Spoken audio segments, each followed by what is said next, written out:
The distress beacon pulsed through the void, weak and faltering, barely a whisper against the cosmic silence. Scout vessel Meridian's Hope had been missing for 73 cycles when the signal finally reached Terran command.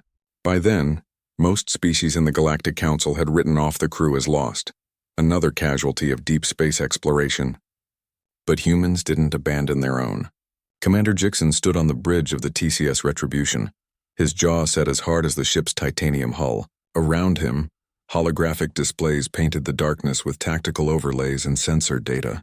The fleet, 12 warships that had never been meant to exist according to Council treaties, moved in perfect formation through the Kepler expanse.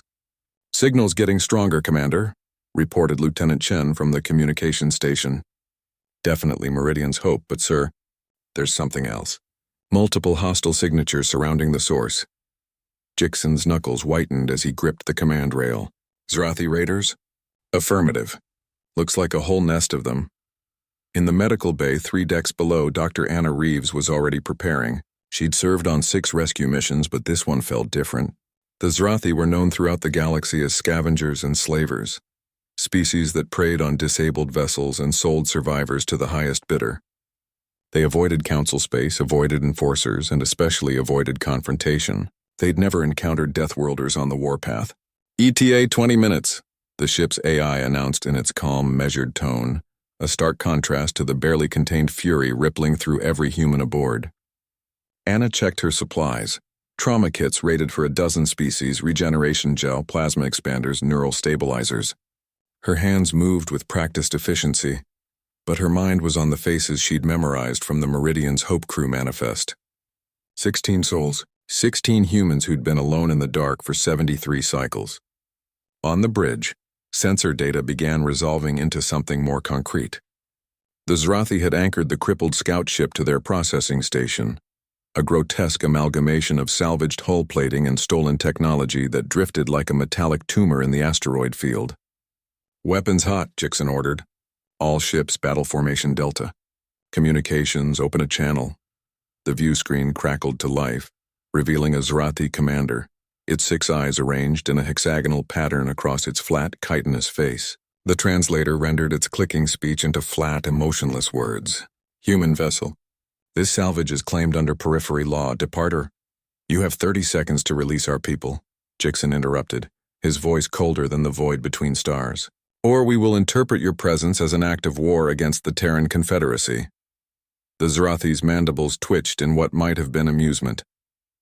"You violate Council space with military fleet. Your people trespassed in free territory. We are within our rights." 20 seconds. Anna watched the exchange on the medical bay's feed. She'd heard the rumors, of course. Every species in the galaxy knew what Earth was. A death world where everything evolved to kill everything else, where the dominant species clawed its way to the top of a food chain built on violence and survival. Most species feared humans. The Zrathi, operating beyond Council protection, had apparently forgotten why. "You threaten us?" The Zrathi commander's translator caught the edge of indignation in its voice. "We are 40 vessels strong. You are—" The Retribution's main railgun fired. The tungsten carbide slug, accelerated to a significant fraction of light speed, punched through 3 Zrathi ships before its kinetic energy finally dissipated. The explosions bloomed like deadly flowers against the black. "You were saying?" Jixon asked quietly. What followed wasn't a battle, it was an execution. The human fleet moved like a school of Earth's ancient sharks, weapons systems that the Council had banned for being excessively destructive, turning the Zrathi formation into expanding clouds of debris. Point defense lasers carved through hulls, missiles tracked with impossible precision, and through it all the humans advanced with methodical, terrifying calm. Anna felt the ship shudder as weapons discharged. Each tremor was another Zrathi vessel learning why humans had been asked, politely but firmly, to limit their military development. Deathworld reflexes, Deathworld aggression, Deathworld weapons designed by a species that had nearly destroyed itself a dozen times over and somehow survived. "Boarding pods away," came the announcement.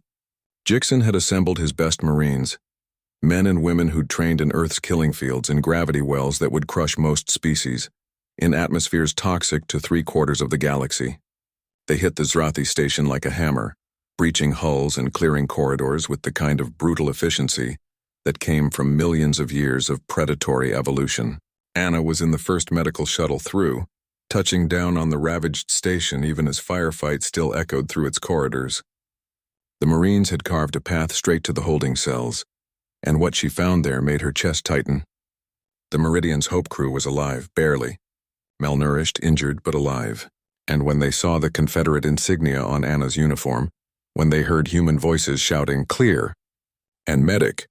the relief in their eyes was almost painful to witness. "We knew you'd come," one of them whispered as Anna worked on his injuries. "We knew. Humans don't leave their own behind." Outside, the last Zrathi vessels were attempting to flee. They wouldn't make it far. Jixon had dispatched fast attack ships to ensure no witnesses escaped. No one who could warn other raiders that the Deathworlders had decided the Council's restrictions no longer applied when their people were taken.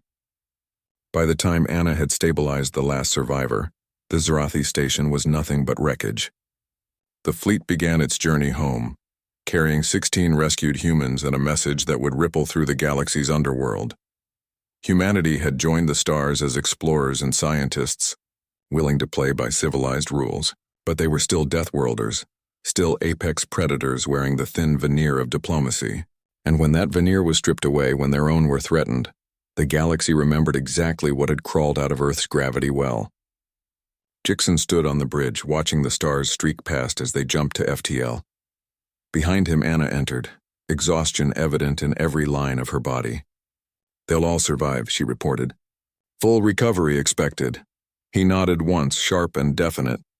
"Good. Because the next species that thinks humans are easy prey needs to understand something." "What's that?" "We didn't come to the stars to be victims. We came as survivors." His eyes fixed on the viewport on the endless dark that humanity had dared to challenge. And survivors protect their own. Always. The fleet vanished into faster than light, leaving behind only wreckage and a warning written in fire and metal. The Deathworlders had arrived and they remembered how to wage war. Endo.